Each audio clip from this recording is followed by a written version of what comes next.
Assalamualaikum warahmatullahi wabarakatuh. Kali ini saya akan menerangkan mengenai sejarah peradaban Islam. Sebelumnya saya perkenalkan diri dulu. Nama saya Iza Afkarina dengan NIM T2019-8027. Di sini saya akan menceritakan mengenai 3 kerajaan besar Islam. Gambar pertama yaitu merupakan kerajaan Turki Utsmani, dan yang kedua merupakan kerajaan Safawi Persia, dan terakhir yaitu kerajaan Mughal di India. Pembahasan pertama yaitu mengenai sejarah kerajaan Turki Utsmani hingga Mustafa Kemal dari tahun 1300 sampai 1922 Masehi. Nah, kerajaan Turki Utsmani ini merupakan kerajaan yang peradabannya cukup besar, cukup tinggi. Kerajaan Turki Utsmani ini merupakan perpaduan dari budaya-budaya besar Persia, Eropa, dan Arab. Dengan berjalannya waktu, kerajaan Turki Utsmani ini mengalami kemunduran sejak abad ke-16 Masehi karena daerah kekuasaannya berangsur-angsur direbut dan jatuh ke tangan bangsa lain. Pada akhir Perang Dunia Pertama, yaitu tahun 1914 sampai 1918, kekuasaan Imperium Eropa mulai menggerogoti kekuasaan Turki Utsmani, baik yang ada di daratan Asia maupun Eropa. Keadaan Turki Utsmani semakin mencekam sehingga Sultan sudah tidak mampu berbuat apa-apa. Di saat kondisi seperti itu, tampillah seorang pembaharu yang mengusung paham nasionalisme. Dia adalah Mustafa Kemal Pasha. Dia dijuluki sebagai Bapak Turki dan sang penakluk karena berhasil mengusir bangsa asing dari wilayah Turki.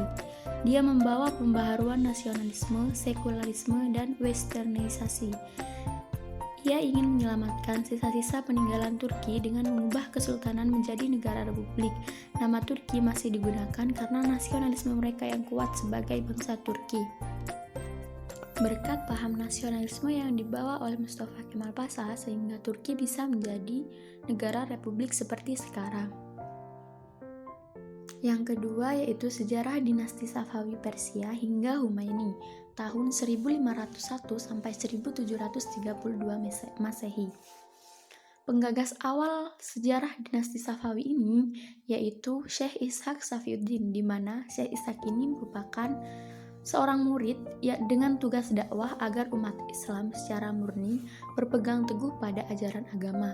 Namun tahun ke tahun setelah memiliki banyak pengikut yang fanatik, akhirnya aliran ini berubah menjadi gerakan politik dan awal mendapat kekuasaan secara konkret yaitu pada masa Junaid, di mana kerajaan Safawi ini merupakan kerajaan yang beraliran Syiah dan menjadikannya sebagai dasar negara. Raja yang terkenal dari kerajaan Safawi di masa pemerintahan Syekh Abbas, masa kekuasaan Abbas I, yaitu merupakan puncak kejayaan kerajaan Safawi. Secara politik, ia mampu menyelesaikan berbagai kemelut di dalam negeri yang mengganggu stabilitas negara dan merebut kembali wilayah-wilayah yang pernah direbut oleh kerajaan lain pada masa raja-raja sebelumnya. Kemajuan yang dicapai kerajaan Safawi ini tidak hanya terbatas di bidang politik. Di bidang yang lain, kerajaan ini juga mengalami banyak kemajuan, di antaranya di bidang ekonomi, ilmu pengetahuan, dan bidang perkembangan fisik dan seni. Dan kemunduran dan kehancuran yang dialami oleh kerajaan Safawi ini disebabkan oleh 2 faktor, yaitu faktor intern dan faktor ekstern. Yang ketiga yaitu peradaban Islam Mughal di India hingga terbentuknya Bangladesh. Kerajaan Mughal ini berdiri seperempat abad sesudahnya kerajaan Safawi, yaitu tahun 1526 Masehi.